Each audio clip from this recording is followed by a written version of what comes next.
Hey everyone, and welcome to this deep dive all about the Illuminati. We're going to be using Wikipedia today. It's actually a surprisingly good source for this kind of deep dive.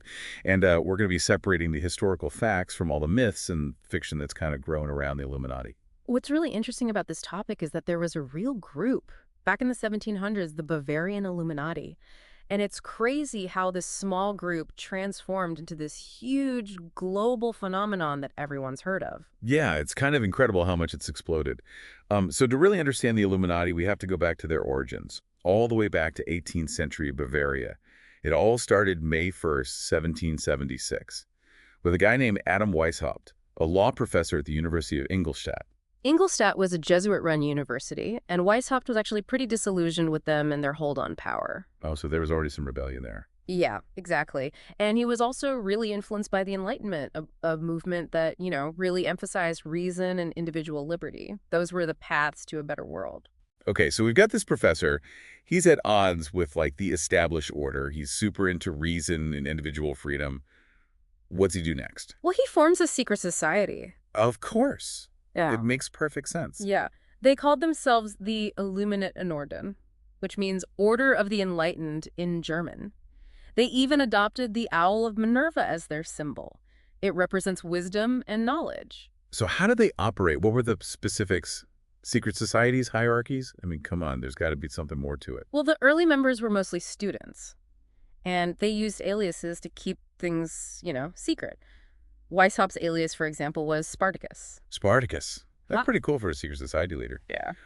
What else was interesting about how they structure themselves? Well, they had this system of ranks and a very strict hierarchy, but the most interesting part was their system of mutual espionage. They what?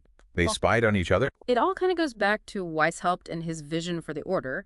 He was a bit of a control freak. He believed in this very structured, very carefully orchestrated system of enlightenment. It was like climbing this ladder of knowledge, but always under his watchful eye. Espionage helped him maintain that control. But if their goal was to grow and spread these Enlightenment ideals, wouldn't all that secrecy and suspicion limit their reach? Yeah, it did. They struggled to gain much traction at first, so Weishaupt decided to look outward for inspiration and new recruits. He turned to the Freemasons. Interesting. The Freemasons, with all their own rituals and traditions, did that clash with the Illuminati's vision at all? Eventually, yeah. But initially, Weishaupt just saw it as an opportunity. Freemasonry was more established and had a much wider network. This is where Adolf Nigg enters the picture.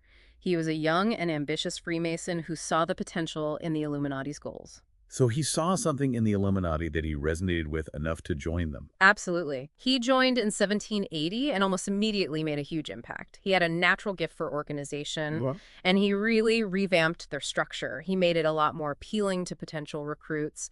He also toned down some of the anti-religious rhetoric, which was alienating a lot of people. the niggas was really important for their growth and evolution then. Without a doubt. He brought in a lot of influential members and helped them expand beyond their student base. But things got kind of complicated, as it often does when you've got big personalities involved. Niggy and Weishaupt, even though they had this common goal, they had very different visions for the order. Ah, the classic clash of egos. What were the issues? Well, they disagreed on pretty much everything. Leadership styles, the role of mysticism, the structure of rituals. It was just this fundamental clash of personalities and ideologies. And what happened? Well, in 1784, Nigg left the Illuminati. It was a huge blow to the order, especially after everything he had done to help them expand. So it sounds like these internal conflicts were brewing right as they were gaining momentum. Were there any other pressures mounting outside the society? Yeah, they weren't exactly popular with the Bavarian government and the Catholic Church. They were advocating for reason and individual liberty. That was seen as a threat to their authority. So you've got this secret society that's challenging the status quo. I can't imagine that made the powers that be very comfortable. Did that external pressure contribute to the Illuminati's downfall? It was definitely a huge factor. In 1785, the Bavarian government, fueled by all these anxieties, officially banned all secret societies. That, plus the internal divisions, pretty much marked the end of the Illuminati as a formal organization. It's crazy how this group existed for less than a decade. Mm. But they managed to stir up so much controversy and ultimately get shut down by the government. But that's not the end of their story, is it? Not at all. You could even say their story really begins after their downfall, thanks to all the conspiracy theories. It's so interesting how they went from this relatively small localized group to this like global symbol of shadowy power and intrigue. How did that happen? Well, a lot of it can be traced back to authors like Augustin Barruel and John Robison. They were writing books in the late 18th century claiming that the Illuminati never really disappeared. They were just operating in secret masterminding events like the French Revolution. So they were using the Illuminati as this hidden hand that was controlling world events. Exactly. Their books were super popular. Mhm. And that really spread this image of a sinister, enduring Illuminati pulling the strings from the shadows. Those are some powerful ideas to put out there, especially in a time of so much social and political upheaval. Did those theories stay in Europe, or did they spread? Oh, they definitely crossed the Atlantic. And they took root in America, too. They became a popular topic in sermons and even influenced early American literature. It's wild to think that this secret society from Bavaria ended up in spooky stories in a newly independent nation. It shows you how powerful those narratives were and how quickly they could spread. It's almost as if the Illuminati became this blank slate onto which people could project all their anxieties about power and control and the unknown. You got it. They became this symbol for the fear that someone somewhere is always in control. Someone's always manipulating events to achieve their own goals. And that symbol has really resonated throughout history. I mean, think about it. The Illuminati pop up everywhere. Yeah. Books, movies, music, even video games. Yeah, they're this universal shorthand for conspiracy, this idea of shadowy elites controlling the world. From Dan Brown's novels to Beyoncé's music videos, the Illuminati are everywhere. They're used to explore these themes of power, corruption, and hidden knowledge. It's crazy how a group that was historically focused on reason and enlightenment has become synonymous with this idea of shadowy control and manipulation. Narratives can be so easily reshaped and repurposed over time.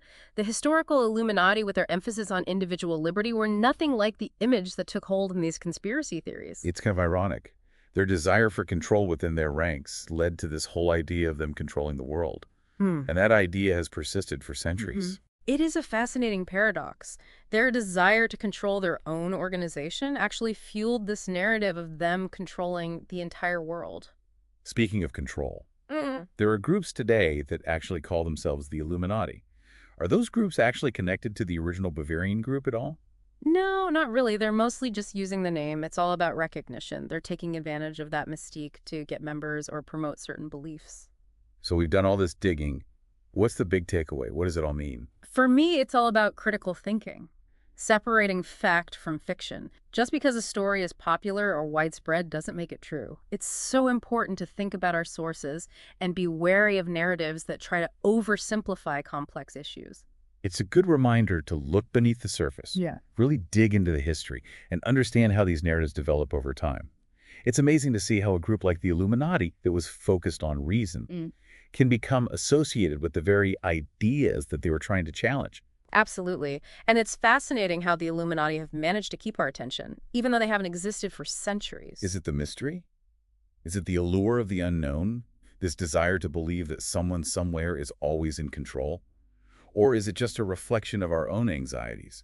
Our anxieties about the complexities of the world? Maybe it's all of those things.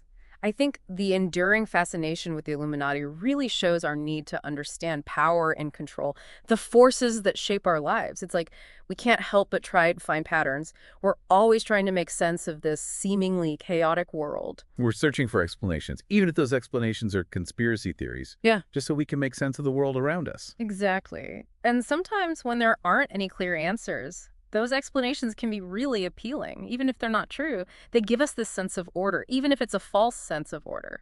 So the Illuminati, they're kind of a reminder that even in this age of information, misinformation can still thrive. Absolutely.